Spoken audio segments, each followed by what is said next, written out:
மதுரை சித்திரை திருவிழா கடந்த 19ஆம் தேதி கொடியேற்றத்துடன் தொடங்கியது.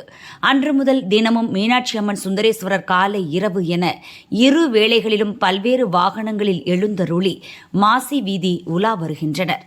சித்திரை திருவிழாவின் 7ஆம் நாளான நேற்று நந்திகேஸ்வரர் வாகனத்திலும் சுந்தரேஸ்வரர் பிரியாவிடையுடனும் யாழி வாகனத்தில் மீனாட்சி அம்மனும் எழுந்தருளினர்.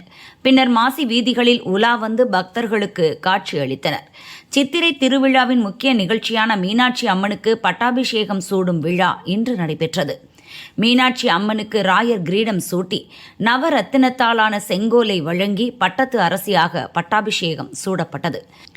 மீனாட்சி அம்மனிடமிருந்து செங்கோல் அம்மன் பிரதிநிதியான மீனாட்சி அம்மன் கோவில் அறங்காவலர் குழு தலைவர் ருக்மணி பழனிவேல் ராஜனிடம் வழங்கப்பட்டது. செங்கோலை பெற்றுக்கொண்டு சுவாமி சந்நிதி 2ஆம் பிரகாரம் வழியாக வலம் வந்து மீண்டும் மீனாட்சி அம்மனிடம் செங்கோலை ஒப்படைத்தார். பின்னர் மீனாட்சி அம்மன் பட்டத்து அரசியாக வெள்ளி சிம்மாசனத்தில் எழுந்தருளி 4 மாசி வீதிகளில் வலம் வந்து பக்தர்களுக்கு காட்சியளித்தார். நாளை திங்கட்கிழமை 8 திக்கிலும் தேவர்களை வென்று கடைசியாக சிவபெருமானாகிய சுந்தரேஸ்வரரை போருக்கு அழைத்து போர் புரியும் திக்கு விஜயம் நிகழ்ச்சியும் நடக்கவுள்ளது. விழாவின் சிகர நிகழ்ச்சியான மீனாட்சி சுந்தரேஸ்வரர் திருக்கல்யாணம் 28ஆம் தேதி நடைபெற உள்ளது. 29ஆம் தேதி தேரோட்டம் கோலாகலமாக நடைபெறும்.